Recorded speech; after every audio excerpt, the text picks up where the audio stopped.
Okay, so this is September 8th, Midrash Shibur. This is, we're going to, okay, we have two sheets over here too. So what we're going to talk about tonight is yet another, this is the 11th session of the Midrash and Aggadot. And as it says on the top, some Aggadot about the Satan. So what we're going to talk about tonight is a topic that is not often spoken about really in Jewish circles. You know, we associate things about Satan and the devil as a very Christian concept. But of course, Satan does appear in a couple of places in the Tanakh, in Sefer Zechariah, and also in Iyov. There is a concept of the Satan, but obviously the Satan doesn't play a role in as like an adversary of Hashem, like in some kind of Christian theology. The Satan is typically someone who interferes with human beings. He doesn't. He's not at a war with Hashem. In fact, in Iyov, the Satan is depicted as one of the Malachim of Hashem that reports back and is working for Hashem. He's not working against Hashem. Of course, the question still is, exactly what is the Satan? So on the top of this sheet, the number 1, I numbered them just because there's a lot of different things. Now, most of the things on this sheet are from Masechet Kiddushin, except for this first one. The first one's from Masechet Bava Batra. So it says, Reish Lakish says, and this is a famous saying, that Hu Satan, Hu Yetzer Hara, Hu Malach HaMavet. That I don't have the Hebrew because to do Hebrew requires doubling the size of the amount of paper that's used, and I have a feeling of not wanting to do that. So the angel of death. Right. So the Satan and the Yetzer Hara and the Malach HaMavet. This is they're all one thing. He is called Satan, and he gives a pasuk why he's called Satan. He's called the Yetzer Hara, and he's called the Malach HaMavet, because you see that in the story of Iyov, Hashem tells the Satan not to take the life of Iyov, which shows that obviously he has the power to do so. Okay, so this Satan, whatever the Satan is something which has 3 roles. Whoever or whatever it is has 3 roles that it plays. It is the Yetzer Hara, it is the Satan, whatever that means, and it is Malach HaMavet. This happened after Adam Rishon ate Aggadot. Everything happened after that because it's the first story in the Torah. Yeah? Sorry, but yeah. So who is Satan, who Yetzer Hara, who Malach HaMavet? Meaning it's the same. The 3 things are the same. They're identical. And then he gives psukim to back up. It's saying they're all the same thing. Saying that they're all different words for the same thing. Right, so that they're saying they're all 3 different words for the same thing according to the Gemara and Bava Batra. Satan, Yetzer Hara, Malach HaMavet, same thing. So the Rambam in Moreh Nevuchim talks about this at great length, as do some of the other Rishonim. What does it mean? And the Ran actually in Masechet Rosh Hashanah, believe it or not, discusses this issue, discusses this idea of the Satan being the Yetzer Hara and being the Malach HaMavet, because it says that what's the reason why we blow the shofar before the Tfilah of Musaf and then again afterwards? Why do we blow Kishehem Yoshvim when everyone's sitting down? They said, and then when everyone's standing. What's the reason why there's 2 sets of shofar blasts? Why can't we just blow the shofar during the Musaf? Why do we have to do it twice? So it says La'arvevet Satan, to confuse the Satan. Okay. The Satan apparently is present in the synagogue, and he didn't pay for a ticket. I'm sure of that. But he somehow he's able to be in every synagogue at the same time, and the shofar confuses him, even though he comes every year. It still confuses him. So, what does it mean that's confusing the Satan? So the Ran explains actually, what does it mean? It means it's the Yetzer Hara. The Satan is the Yetzer Hara. And the Yetzer Hara is a part of a person. In other words, it's a part of the human being, which, therefore, if you just hear the shofar one time during the Musaf, you're not warmed up enough. You're not going to be receptive enough to the message of the shofar. So by having the shofar first before the Musaf and then going into the Musaf and hearing it again, you've already begun to subdue the evil inclination within that would hold you back from hearing the message of the shofar. That's what the Ran says. How could the evil inclination inside you be the same as an angel who's outside? Very good question. So the Rambam in Moreh Nevuchim says, and I'm kind of showing you the end of the shiur at the beginning because you're asking the question, but the Rambam says that what does the Satan really mean? It means the physicality of the person. Because what is it that leads a person in the wrong direction? It's their instincts. It's their physical nature. What is it that causes a person to die? It's the fact that they're a physical being. In other words, it's their body. Right. So the Rambam says that the term malach, whenever the Torah uses or the Tanakh uses the term malach means any agent of Hashem, any instrument that Hashem uses. It doesn't necessarily have to be a sentient being. So, for example, it says osem malachav ruchot. The wind is the malach of Hashem too. There could be a lot of things that are called the malach that are not necessarily what we think of as a personality of a malach. So the Rambam's interpretation of it is that it means physicality. That the physicality of the person, in other words, the physical side of a person is that which leads him astray. It's the Yetzer Hara. And it's also that which kills you, because what is it that causes the death? Not your spiritual side. Your spiritual side lives eternally. It's the physical part of you that causes you to die. If we were purely spiritual, we would live forever. The spiritual part goes on to Olam Haba. So, but leaving that aside for just a moment. So that's the idea that, as the Rambam explains it, what does it mean that the Yetzer Hara, the Satan, Malach HaMavet are all the same? It means that the thing which, the same component, the same aspect of reality, which is our physical makeup, our biological instincts, that's what causes us all of these problems, and it's also what kills us. Okay, at the end of the day, that's what causes a person to die. Now, that's what the Resh Lakish says. But let's take a look at some examples and see if this is a convincing approach, based on what the Aggadot say. Some of these Aggadot are really fascinating. So this is all from Masechet Kiddushin. So this is the very famous story of Rav Amram Chasida. If you ever learned Masechet Kiddushin, or you might have heard the story. He was a very pious guy. And you're going to see how pious he was in a moment. He was so religious. Listen to this. Does this sound like a religious guy to you? Redeemed captive women came to Nahar Da'ah. They were taken to the house of Rav Amram the pious, Rav Amram Chasida. Why did they take these women? These women were held captive by Gentiles. They were released from captivity. And where do they bring them? They bring them to the most religious guy's house, because of course he's not going to touch the women. He's a very great tzaddik. Jewish women who were saved from captivity. They were liberated from some captivity. They brought to Nahar Da'an. What did they do? They brought them to the house of Rav Amram Chasida, a very safe place. I mean, what safer place could you have than the most religious guy's house? So they put them up in an attic. As one passed by, a light fell on the sky. So they were up in the upper house, and the ladder was removed from under them. As one passed by, a light fell on the skylights. In other words, he saw by the light of the evening a shadow of one of these women. He was standing outside. They were in an attic. They were in an upper story of the house, and somehow he sees their shadow or silhouette or something of one of these women. All of a sudden, Rav Amram seized the ladder, which 10 men could not raise, and he alone set it up and started going up the ladder. Why is he going up the ladder? To see if... It's all right. All of a sudden, he wants to catch a glimpse of these women or who knows what. That's going. When he had gone halfway up the ladder, he stopped his feet and cried out, "A fire at Rav Amram! Fire, fire!" The rabbis came and yelled at him. "We have shamed you." Said he to them, "Better that you shame Amram in this world than you would be ashamed of him in the next world." And then he told the Satan to go forth from him, and it went in the shape of a fiery column. He said to it, "You are fire and I am flesh, yet I am stronger than you." So what's the idea? What's the fire representing here? The passion, right? The fire of desire burning within him. It almost overpowered him. And what did he cry out to bring the rabbis to come? Fire, fire, right? What fire was he? What did they think he was talking about? An actual fire in the house. What was he really talking about? The fire of passion. Right? Okay? The fire of passion that was driving him to do this. He realized unless they had come to stop him and intervened, he would have done something terrible. So what's the idea here? It's a very overwhelming force within a person. And yet he's able to say, "Go out from me," and he sees fire come out of him.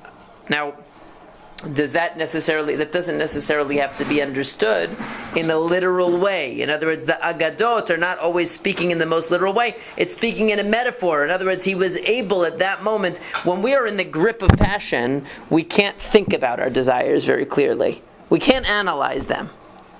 it's very hard to analyze desire in the moment of passion. In fact, if you do that, you'd be very boring.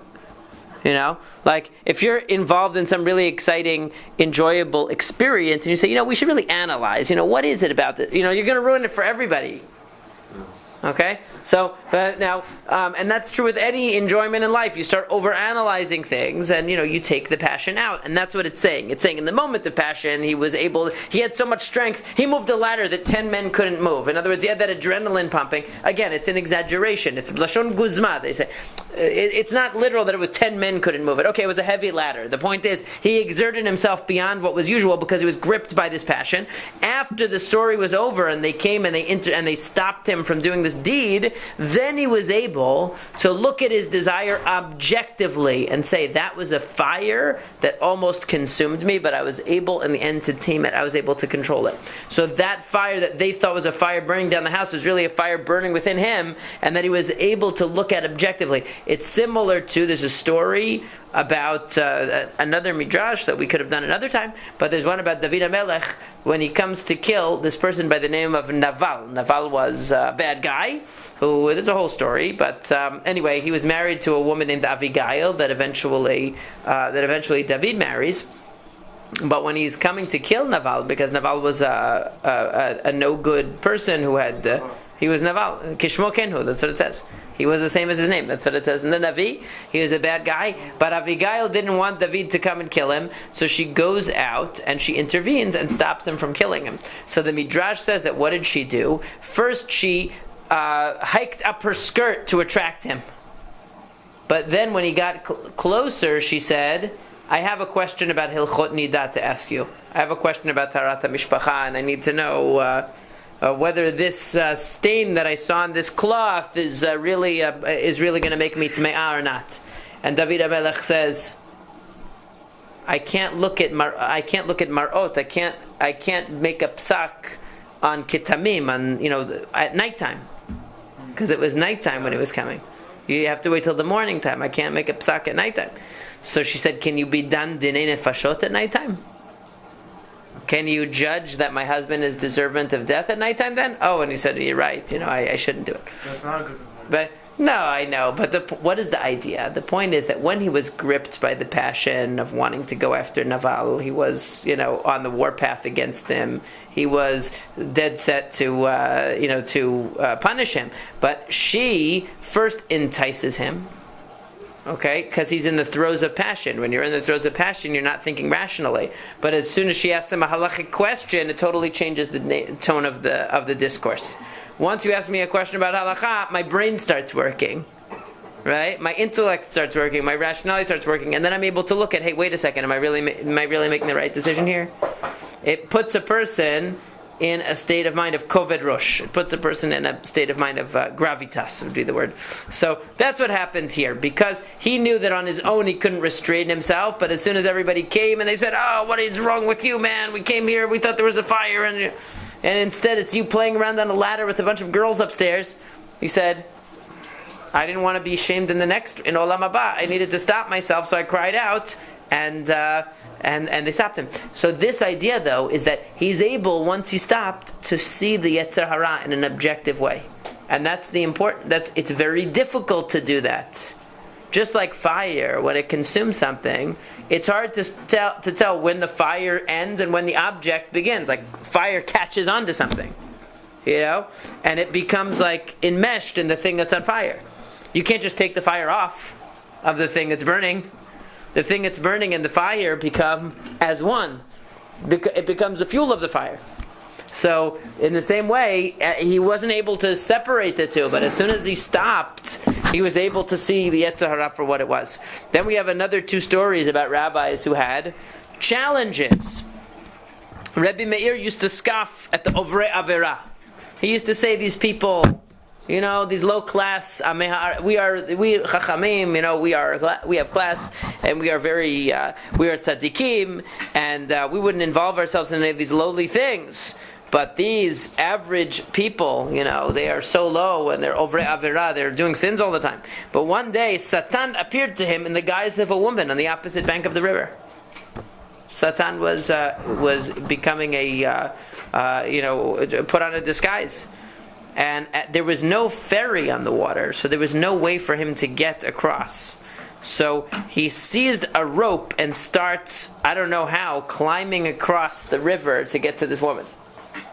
Okay? Somehow, or tightrope walking, I don't know what it is. Somehow he's going, the point is that just like with Rav Amram Hasidah, it's trying to illustrate that once the passion gripped him, he went beyond the call of duty. He went to an extreme, a physical feat of an extreme, in order to chase after this woman that he saw.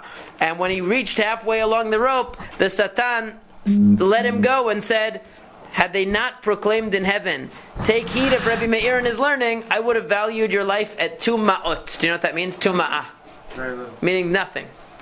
In other words, I would have let you destroy yourself. But you know what? I'm not going to let you do it. So what does it mean? What do you think this Agadah is trying to say about Rabbi Meir? What really actually happened in this Agadah, do you think? What really actually physically happened in real time to Rabbi Meir here? What do you mean? You can actually take this story and you can actually parse out what actually happened. If you understand how to read Aggadot, what the metaphoric component is and what the literal component is, you can figure it out. The literal component is that there was really a woman. Okay? In other words, when it says the Satan came looking like a woman, what it means is that Rabbi Meir needed to learn a lesson, which was, don't judge other people that they can't control themselves. You are also a human being that sometimes, you won't be able to. So what happened? A woman was going on the other side of the river, and all of a sudden Rabbi Meir starts going after this woman. And then somehow or other, the woman, went away. We don't know. She walked away. She left. She disappeared behind trees. She got picked up by someone else. Whatever happened, the point is that the Agadah is trying to say that he saw this woman. He would have ended up doing an Averah. He would have gone after her, tried to get her. But for some reason, some way or another, in other words, the situation developed that it didn't actually happen. But if it hadn't been for, so to speak, the Satan, in this case, saying, I wouldn't have valued your life for anything, meaning I would have let you go, and I would have let you make this mistake, and I would have let you destroy yourself. But there was a special intervention that because of the learning of Rabbi Meir, Hashem didn't want him to end up doing that absolute Avirah. Was it a God's test because he wants to know if it's Rabbi Meir, he's a very... it wasn't that he needed to know. Hashem doesn't need to know. He was a strong person. Does he have focused person? He knows that he going to the... It wasn't that Hashem needed to know. It was that Rabbi Meir needed to know that he was a human being.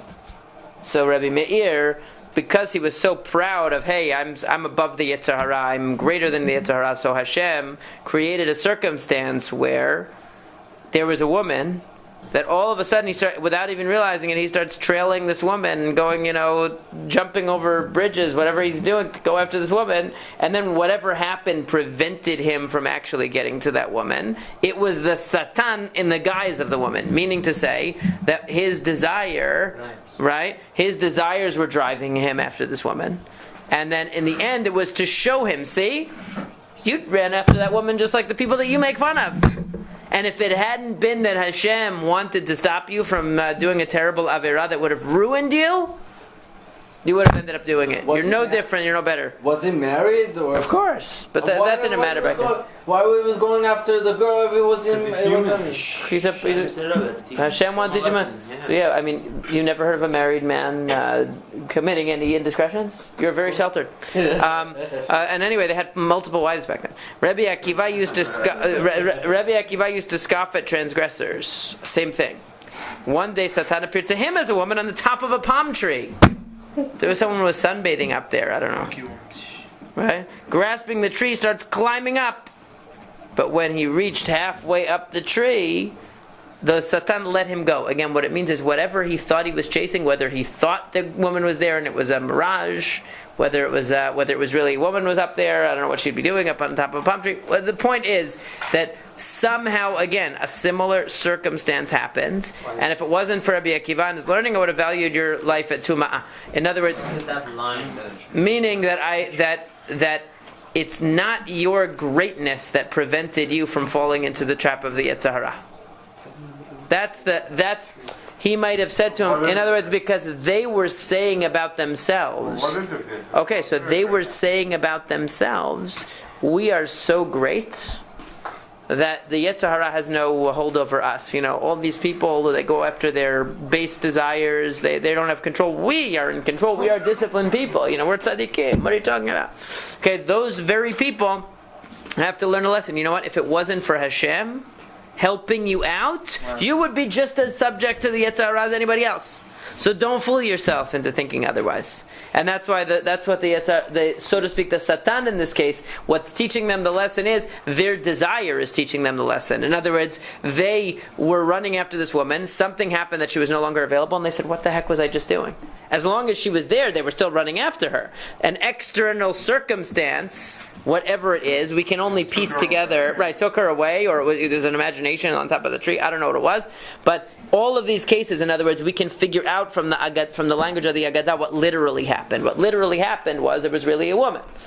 But the purpose of the story was, the purpose of the event in their life was that their desire would teach them a lesson. The Satan is their desire, teaching them a lesson because they chased after it. Then the object of the desire, for some reason, gets out of the picture, and they realize, oh my gosh, you know what? I'm no better than anybody else. And if it wasn't for the fact that Hashem guards me from these kinds of things, I would be just as bad as the next guy.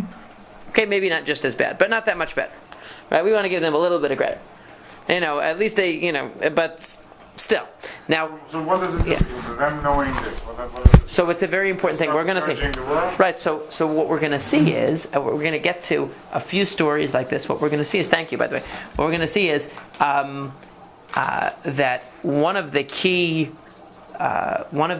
principles, one of the key ideas, particularly in Yom Kippur, we're going to see, is the idea of not underestimating the Yetzer Hara, not thinking you are an angel with, you just happen to be encased in a physical body, but essentially you're an angel, you're a malach.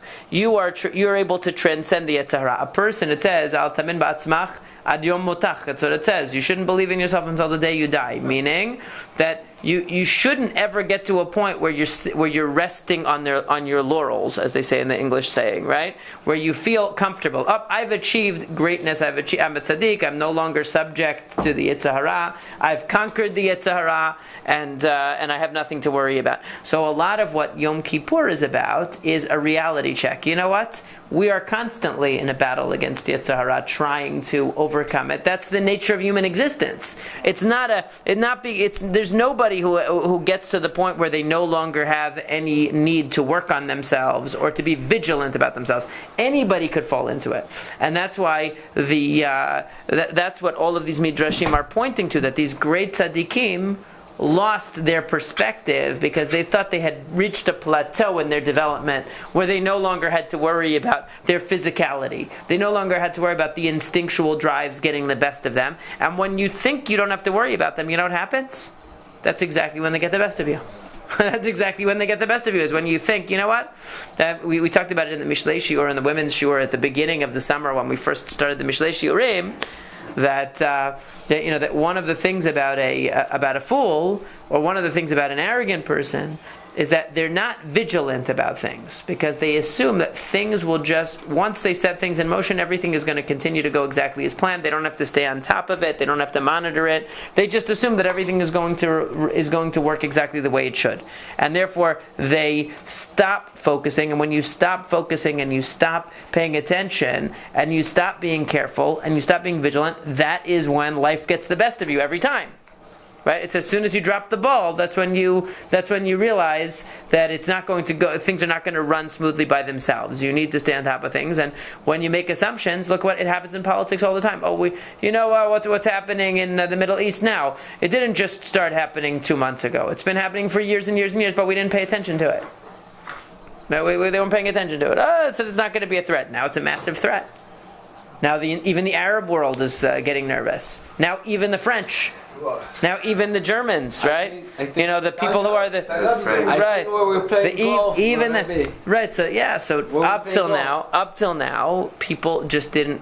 They said, "Oh, everything is going fine, everything is good." But when you're not staying on top of things, that's exactly when they start to fester, and they eventually get the best of you. And that's exactly what is happening in these stories that these rabbis, even these great people, overestimated the extent to which they had control. And that's a very important lesson for teshuvah.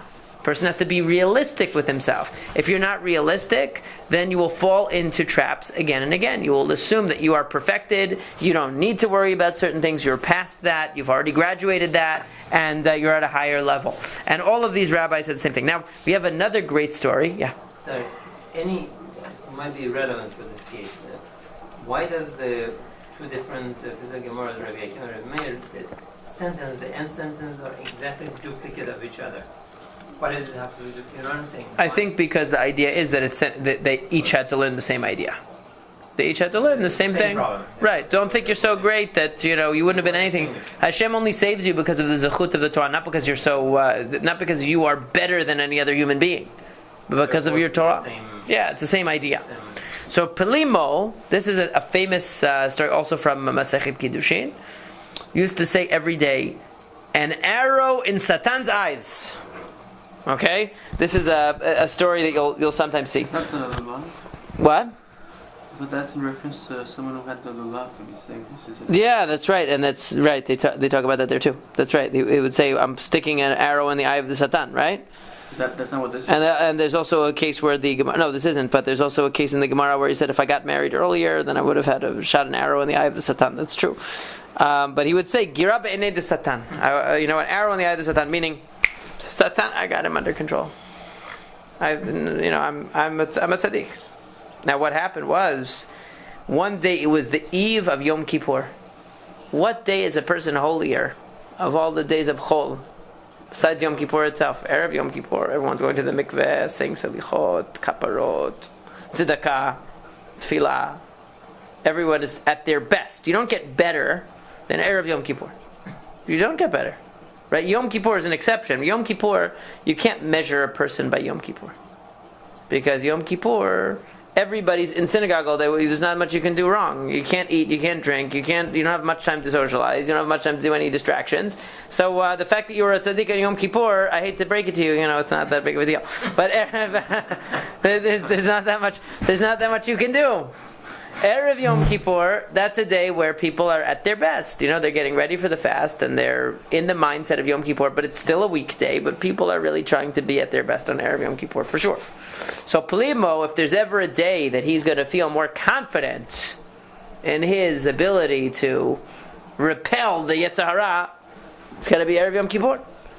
Then he would say every day he would say, I can shoot an arrow in the Satan's eye. If he can do that every day, Kal v'chomer, ben beno shel Kal v'chomer, certainly all the more so, Erev Yom Kippur, no question. So what happens? The Satan, again, somebody needs to learn the lesson. Whenever you hear somebody, talking smack about the Satan, he always comes back. It always comes back. How can we confuse the Satan? Only the Rosh Hashanah when they blow in shofar, you can't. We're going to come back to that. Hold on to that idea. We'll come back. On holiday, we don't confuse him. We'll see. Hold on to that thought. We're going to come back to Rosh Hashanah Yom Kippur in a sec. So he says, so what happened? The Satan disguises himself as a poor man and goes and calls to the door. So a poor man shows up at the door of Pelimo on Erev Yom Kippur. And this is the Satan in a disguise. Now what have we seen from the other Aggadot when it talks about as... Poor man. It most likely, right, it means an actual poor man. But the idea here is, again, to reveal something. When it says that the Satan dresses up, he's not playing, it's not Halloween, or Purim. The Satan dressing up means that the moral lesson of the Satan is going to come in the form of one of these people. So an ani comes, and when he comes to the door, of course he gives him bread. But then the poor guy says, hey, on this day, Erev Yom Kippur, everybody's inside. You're going to leave me outside? So listen, we have these issues with these Meshulachim that come every day to the synagogue, the Kanisa, they always come and they want to come. They don't want to stand outside and wait for you to come. They want to come inside and they want to walk around to everybody in the middle of the, this is what's happening. Right? And what happens when people do that? When the Meshulachim do that? Be honest. People don't like it. Right? They feel resentful towards them. They feel annoyed. They don't want to give them. Okay? Because they feel imposed upon. They don't like it. Okay? So he takes them in. He puts bread. And he says, on a day like this, everyone's sitting at a table. I'm sitting by myself here. So this homeless guy comes in. First of all, He's bothering me. Now I give him some food. He says, well, I want to come in. He invites himself in. Now you put him to sit somewhere. He's a dirty, homeless guy. You don't want him to. He says, everyone's sitting at the table. How come I have to sit over here in the corner? Okay, come to the table. So then he sits at the table. His body is covered with all kinds of sores, and he was behaving repulsively. I guess he was burping. He was having whatever he was doing. Things at the table that were very uncouth. Okay, disturbing, disgusting things, This happens sometimes. We used to have this sometimes, and I'm sure you've had it, these kind of people walk in off the street sometimes, homeless people, or, people, unfortunately, that they see an open place. We used to have these people, alcoholic, homeless people that walk in the synagogue. They would see us sitting there in the morning, they want to, what do you do? So, so this happens, and people are uncomfortable. It's very awkward. You don't want to insult them. You don't hurt their feelings. Okay. To Asia, they burp so many times. Okay. Yeah. Well, that's something else. So what happens? So sit properly. He rebuked him, meaning, Plimo is already starting to get a little frustrated with this hobo. Yeah. So he said, "Give me a glass of wine or liquor." It says here. So they gave him. He coughed and spat his phlegm into the glass. Okay, this guy's the most unsavory house guest at the worst time. It's Erev Yom Kippur. Listen, the last thing I want to be doing is feeding this homeless guy in my house. I'm trying to get ready for Yom Kippur. I'm supposed to be thinking about holy stuff, and I'm dealing with this guy who, is a gross guy. So what happens? They scolded him, meaning they start yelling at him, to carry yourself, bro. So what happens? He swoons and dies right there. The guy collapses right there. Uh-oh. That's not good. So now, what happens? The household people, hear people crying out, Plimo has killed a man! Plimo has killed a man! Uh-oh. Erev Yom Kippur, the last thing you want to do is commit murder, of all the things that you would do on Erev Yom Kippur. And so fleeing, he hides in the privy, that's the Das Chui. He goes to the bathroom. Right? He goes to the bathroom. The Satan follows, and Plimo falls before him. Seeing how he was suffering, he disclosed his identity and says, I'm the Satan. Why have you always spoken thus? In other words, why the Satan says to him, you know why I'm after you? You know why I did this to you? Because you are so arrogant, you always say I'm shooting an arrow in the eye of the Satan. Why do you always talk smack about me like that? And so what does Plimo say? What should I say then? He says, you should say, May Hashem rebuke the Satan. Okay, what's exact in the Hebrew? It says, what should you say? He says, Rahmana nigarbe b'Satan, it says here, but I don't think that that's right. Shouldn't be. It should be Ligar, right. Yeah, so right. Ligarbe b'Satan. Meaning that it should say Hashem should be the one to rebuke the Satan. Not that you are going to shoot an arrow in the eye of the Satan. What's the difference? What's the idea? Same thing as before, right? That Plimo... You don't have the powers to do this. God's will. Right, Hashem is the one helping you. You think you're so great. Oh, I'm able to shoot an arrow in the eye of the Satan. I'm a sharpshooter, Wait a second, it's not so clear. So again, in this story, if I were to try to parse out what I think is literal about the story, and it's somewhat speculative, because the Aggadot sometimes has gray area. It has fuzzy borders between the aspects that are literal and what is metaphoric here. But what I would understand from this Aggadah is that most likely what this actually happened. This homeless guy came. It was absolute. This guy keels over and dies in his house after he's yelling at him. The guy keels over and dies. He feels responsible for his death. He runs into the bathroom, out of panic, not knowing what to do. He hides in the worst possible place. Right, so in other words, it's very interesting because what he was disgusted by the homeless guy, and where does he run to? The most disgusting place. Right, he runs to the place that symbolizes, dirt and filth and this So Plimo felt that he was above.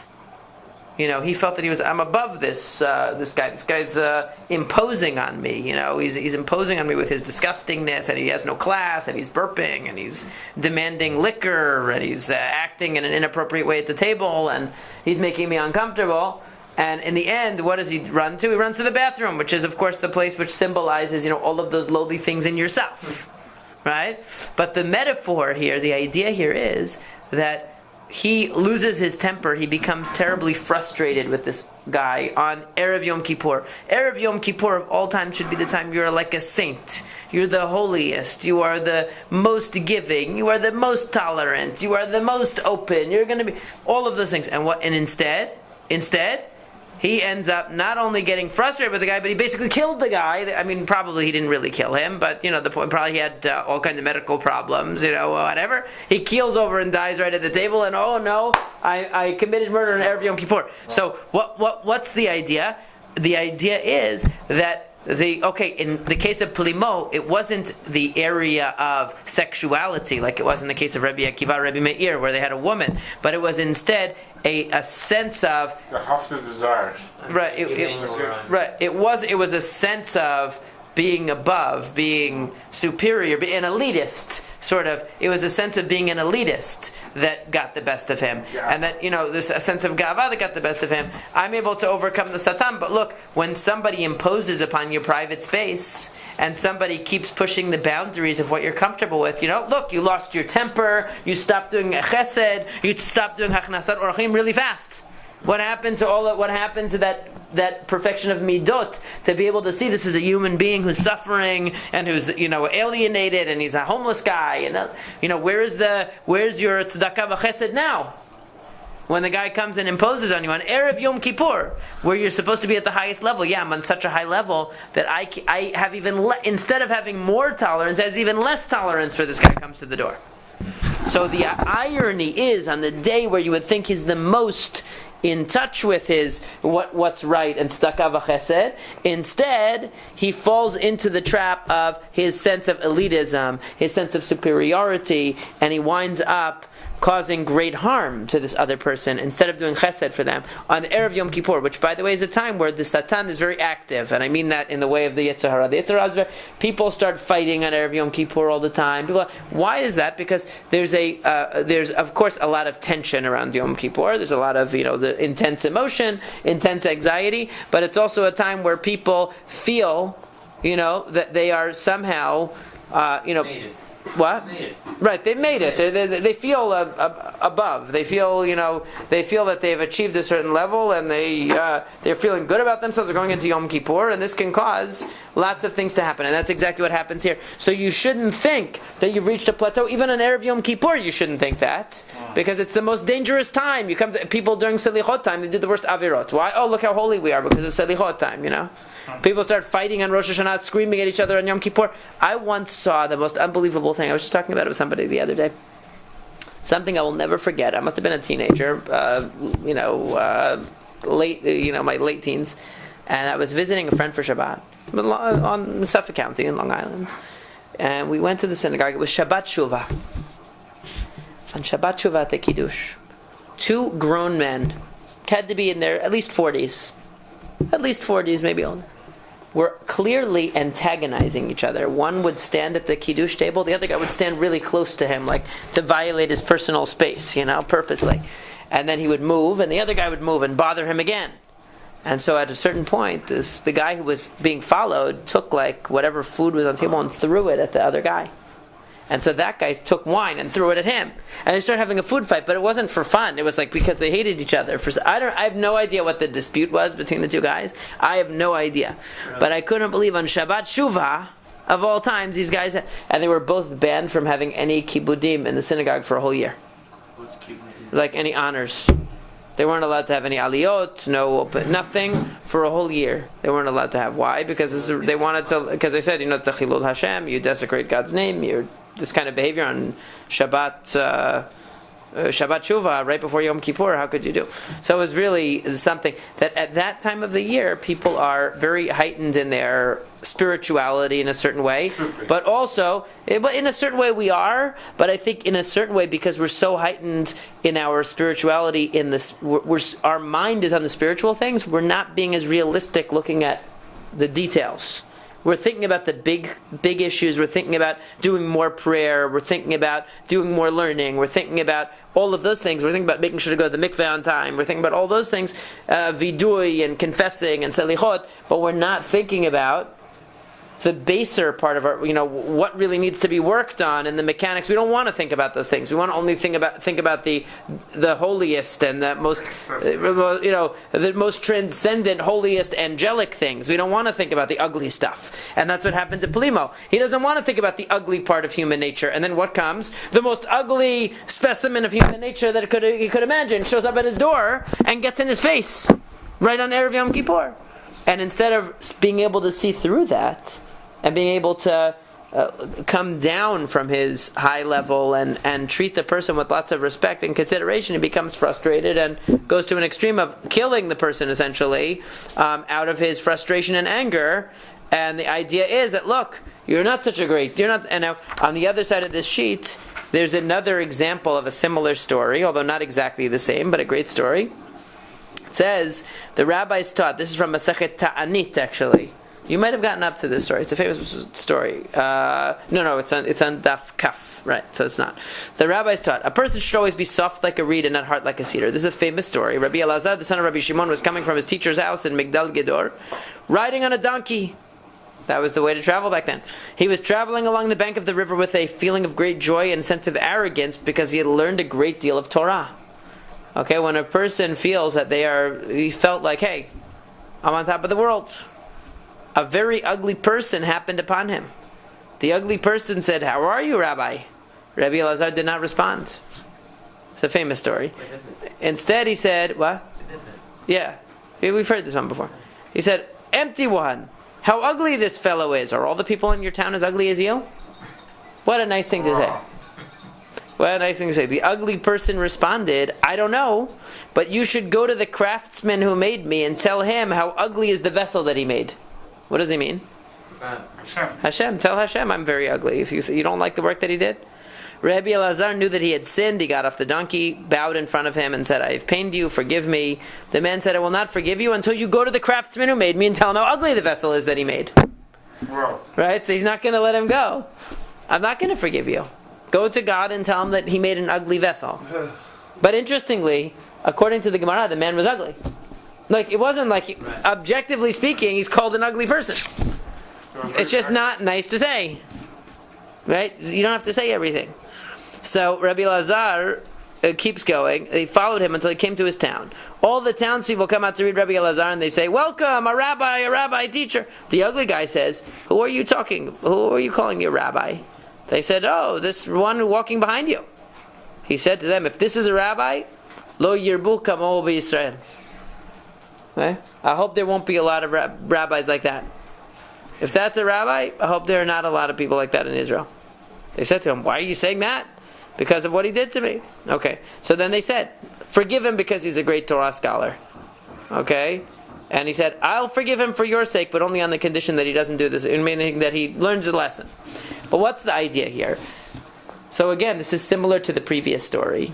Because you have and the Gemara is even more explicit. So Plimo, we know, he said, I shoot an arrow in the eye of the Satan, and it was Erev Yom Kippur. He's feeling, this guy's coming back from learning very high level stuff, very high level Torah, feels like he's superior to everyone, and when you're feeling that way, you forget about the little guy. Some guy shows up, he's totally innocent, hello, how are you? Oh, you're ugly, what's wrong with you? Why are you saying that? Why? Because all of a sudden he's becoming so big in his own eyes that the little guy doesn't count. The feelings of the little guy, they don't count. And so that is, again, emphasizing the story, emphasizing the idea of when we are at our highest spiritual plateau is where we can be the least aware of our own defects, of our own imperfections, of our own limitations, and we need to fight against that. Okay? Another story along the lines from Masechet Kiddushin, Rabbi Chia bar Abba, whenever he would do tachanunim, he would say, may Hashem save us from the Satan. Okay? May Hashem save us. One day his wife heard him and she said, so many years he's been, aloof from me, meaning, it's not like he's the most instinctual type guy. He's not a very, it's. I guess they had a marriage that wasn't very exciting. Whatever. I don't want to go into details of their life. I have no idea. But the idea is that from her perspective, it's not like he's a very promiscuous or what we would call bal ta'ava. He's not a very a guy who's chasing after the pleasures of life. And she said, so why is he always praying to God, save me from the Satan? He's the least he's the least instinctual guy I ever saw. So why is he the one? So one day, she decided to do it to play a trick. So while he was studying in the garden, she gets all dressed up and has a makeover. She goes on one of those TV shows, one of those talk shows. She gets a makeover, comes back looking great. Shows up, and then he says, "Who are you?" All of a sudden, he notices this woman walking around, but he doesn't recognize her because she looks too good. Right. It's his own wife, but he doesn't recognize. So she says, I am Haruta, and I have returned today, she replied. He desired her. Meaning he propositions this woman. In the middle of learning. The Gemara's open. This woman, she said, bring me the pomegranate from the uppermost bough of the tree. Okay? Go all the way to the top of the tree. I want the pomegranate up there. So he jumps and gets it. In other words, he's so excited about this woman, but then when he comes back down, apparently she's gone. When he comes back to his house, his wife was firing the oven up. She had the oven on, and he goes in the oven. She's like, "What are you doing in the oven, man? Why are you going in there?" He said, "Listen, there was this woman, and I almost did a terrible thing, and the good thing she was gone because I don't know what I would have done." She said, "Don't worry, it was me. It was just me." He said, "Nope, it doesn't matter. Nevertheless, my intention was evil." And he fasted the rest of his life over this thing that he almost did. Okay? What's the point? The point is that now it doesn't tell us, did he actually have relations with the woman, not realizing it that it was his wife, or did he come down and she was gone? It doesn't exactly say. We could read the story that he came back down from getting the pomegranate and she was gone because it was his wife, she had gone inside, or it could be that he actually did the act with her, not realizing who it was, only to find out later that it was his wife. He said it doesn't matter, because in my mind I was set to do this Averah. It doesn't matter that it was really turned out to be my wife. Okay? Now what's the idea though? In a way, this story illustrates the opposite of the other stories, because he was always asking Hashem, please protect me, please help me to overcome Yetzer Hara. He wasn't the one that had overconfidence. Right. He didn't have overconfidence. The wife said, I don't understand why he's always asking for that. He's not a very lascivious person. He's not a person who's chasing after the pleasures of the world. And yet, what lesson was it? So in this case, the wife not to trust her husband. In this case, the point was that that he was right. In other words, in this case, you have a person who was realistic about himself, he was honest about who he was, and he was actually right. And Hashem he realized it was Hashem always protecting him from coming into problematic situations, because the Yetzer Hara is very powerful. And so when his wife came and actually created a situation of temptation, it was really an innocent thing, just to see what he would do, because she didn't understand why he was being so vigilant. She was the one who overestimated him. He wasn't overestimating himself. But he, in the end, proves himself right, basically, that he needed extra siyata d'shmaya to be able to withstand the Yetzer Hara. So he needed extra help from God. So what he was praying for all along, he was right. Now I want to. We have a few more minutes, and we're right on time. So what I wanted to conclude with this, I put only in Hebrew. Why did I put it only in Hebrew? Because I could not find anywhere online that they had it in English. Sorry. This is from Pirkei Rabbi Eliezer, chapter 46. It has some famous Aggadot about Yom Kippur. I put the entire thing, but you don't necessarily have to read the entire thing to get the idea. Now, if you look, but I want to read some of the some of the prelude of the Yom Kippur part, because I think it puts it in perspective. If you look at the on the bottom of this sheet where it first starts, the second paragraph, Amru lo malachei hasharet, the angels said, Moshe, they said, Moshe, Lo nitna Torah hazot ela lema'anenu. That they said, the angel said, Moshe, we don't want to give you the Torah. You're up here receiving the Torah, but We don't think that this Torah should be given to you. This is for the angels, This is not for mortal men to have the Torah. And Moshe Rabbeinu goes to them. It's a famous drash. People have heard this before. He said, it says, it says to respect your parents. You angels, you don't have parents. It says, Adam ki yamut ba'oel, ma she'en benechem mikre mavet. Right? You don't have death. I mean, why would you have laws about death? It's for human beings. And they didn't bother him anymore. Okay? So the point is that he went up. So what's the idea of this Midrash?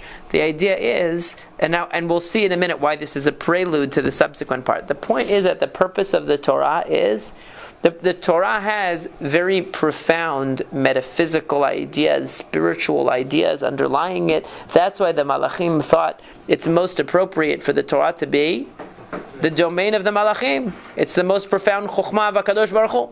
But the only thing is, how does it express that Chokhmah?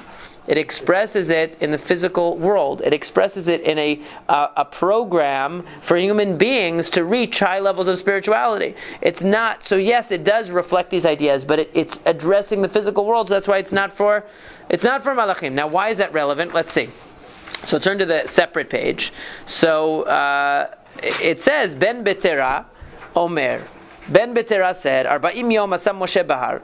Moshe, we know, was on the mountain for 40 days. V'darash b'divrei Torah v'choker b'otiotea. He was studying the Torah, analyzing the letters. U'lachar Arba'im Yom lakach et Torah v'yarad be'asor l'chodesh b'yom HaKippurim. V'nchilav v'nei Yisrael l'chok olam. And when did Moshe Rabbeinu actually present them with the Torah? It was actually the second Luchot, and the Torah was finally given to them on Yom Kippur, which is very interesting. Yom Kippur. Even though, what did we just say? Yom Kippur is really a day, Torah is really something, it's for the physical world. Right? And Yom Kippur is a day where we're acting most like Malachim. Right? We're imitating Malachim on Yom Kippur, which is very interesting. So what happens? So, Rabbi Zechariah, if you skip the pasuk, says Vaytelechem l'chukatam. Rabbi Zechariah Omer, Kar'u b'Torah matzu katuv ba. They read the Torah and they found ve'initem et nafshotechem. You should afflict yourselves on Yom Kippur. Ha'aviru shavar b'kol ha'machaneh she'yatumu kol ha'am me'ish ve'ad isha min gadol ve'ad katan. Ve'ilulei Yom HaKippurim lo haya ha'olam omed she'Yom HaKippurim mechaper ba'olam hazeh u'la'olam haba. That they announced everyone had to fast on Yom Kippur, because if it's not for Yom Kippur, because Yom Kippur is mechaper on this world and the next world, it's mechaper for everything, people, for all people of all time. And if it were not for Yom Kippur, the world wouldn't be able to continue. Now the question is, why is that? Why is Yom Kippur so important? We'll see. Now let's skip down to where I made it bold.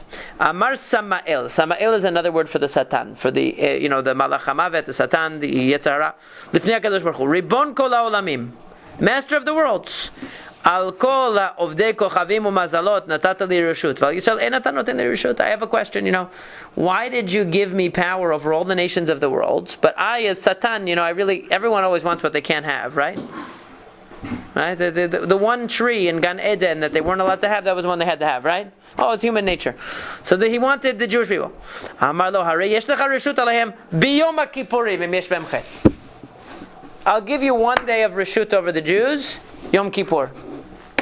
If they have a chet, you can take them on Yom Kippur. This says to the Satan. Ve'im lav ein lecha reshut alehem. If they don't have any sin, then you can't. Lefichach notnim lo shochad biyom HaKippurim shelo levatel et Yisrael shelo levatel korban shel Yisrael. That's why we send a bribe to the Satan on Yom Kippur. Really? We send a bribe. Where's that? Azazel. To Azazel, right?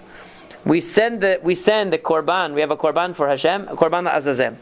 Ra'asam, and now look at the bold. Ra'asam ba'el shelo nimtza behem chet biyom HaKippurim. Amar lefanav ribono shel olam. Yesh lecha am echad ba'aretz kemalachei hasharet b'shamayim. The Satan says to Hashem, wait a second, you have one nation on earth that's like the angels in heaven. Just like Malachim, they don't walk around, they don't sit down, right? They're always standing still. The Jews are standing up on Yom Kippur. Just like the angels don't eat or drink, the Jews don't eat or drink. Just like the angels are pure from any sin, the Jews are pure from any sin. Just like the Malachei Hasharet don't fight, the Jews are not fighting on Yom Kippur. And therefore Hashem listens to them and He gives kapara to everyone. What is this talking about? Okay? This is very interesting. But what is it talking about? Why is the Satan only one day he gets to chime in and we send him a bribe? Are we really bringing korbanot to the Satan? Is this a separate korban to the Satan? No. You can't give the korban to any other being besides Hashem. So what is it trying to say here? The idea is like this. That Yom Kippur is a day where we recognize the power of the Satan. That's what it means. How do we recognize the power of the Satan? By going to the other extreme. Because on Yom Kippur we show our best, our absolute most spiritual. We immerse ourselves in the spirituality, in the metaphysical, we immerse ourselves in that for that day. Like the Malachim, we're so pure. But what are we really saying? We're really saying we know what undermines us. We know what chips away at our spirituality. We know what contradicts it. It's all the things we're not doing on Yom Kippur. And that's why the Sa'ir La'azazel that we send, that goes over the cliff, symbolizes straying, going away. If you look, the Korban goes to the Beit HaMikdash. That's going towards Hashem, so to speak. Then you have something going away from Hashem. What is the thing going away from Hashem? It symbolizes Yetzer Hara. It symbolizes the Satan. In other words, by recognizing Yom Kippur is the day we are the most realistic, even though it's the day where we're the most idealistic, because we're all acting perfectly on Yom Kippur. There's no defect in us on Yom Kippur, but from the exception, it proves the rule. Isn't that what they say? The exception proves the rule. In other words, the fact that we're purely spiritual on Yom Kippur and it takes so much effort to do it, what does that show you about the rest of the year? It's a constant struggle. It's a constant struggle. And so that's what it means we're sending a bribe to the Satan. It means we're recognizing the Satan for who he is. We're recognizing the power of the Yetzer Hara. And because we recognize it, we're realistic about it. We know that our ultimate striving is for the spiritual, but we don't blind ourselves to the power of the Yetzer Hara.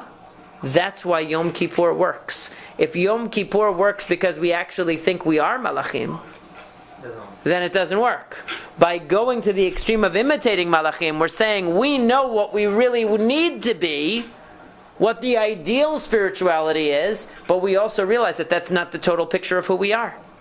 We also realize that there's a whole other realm of the physicality that's controlling us most of the time. And that's why it says, Satan, you can control them on Yom Kippur. Okay? Meaning, the rest of the year we're struggling against the Satan. Hashem says, okay, the one day you can have him as Yom Kippur. That's the one day when we're the most realistic about the Satan. Why? We're most realistic because when we're in the throes of the passion the rest of the year, right? It's much harder. It's much harder to be objective about the Satan. On Yom Kippur, we can be objective and say, wow, looking at the other 364 days of the year, we are a mess, man. We're always going after the Yetzer Hara. We're always being tripped up by the Yetzer Hara. On Yom Kippur is the day where we're the most realistic in recognizing the Yetzer Hara, and that exactly is what gives us the kapara. Hashem says, because we recognize we are realistic. We know that we want to be spiritual, that Hashem ultimately wants us to be closer to the Malachim, as close to the Malachim as possible. But because we're honest and we are truthful about our physicality, about our humanity, Hashem says that's the key to growth. The key to growth is that you recognize who you really are. You know what the ideal is, but you also know what the real is. You know where you really are. And that's the day we recognize the Satan the most clearly, is on that day where he's not really, where we're not involved with him, because we're like the Malachim. So we're able, just like when Rabbi Amram, when he stopped from doing the Averah, then he sees the pillar of fire as the Satan. Then he's able to see the objective reality when he stops the Averah. That's when we're able to do it on Yom Kippur. That's the one day Hashem says the Satan can have control, because he won't be able to influence us on that day. It's the other way around. It's that we really see the Satan as clearly as possible on that day. When we're out of the throes of passion, we're able to be the most honest about who we are. On Yom Kippur, halavai, that the other 364 days of the year, we could be as clear about who we are and what we are as we are on Yom Kippur. We can't be. But that reality check once a year is what gives us a kapara for the rest of the year. And these Midrashim are really beautiful. Excellent intro to Yom Kippur.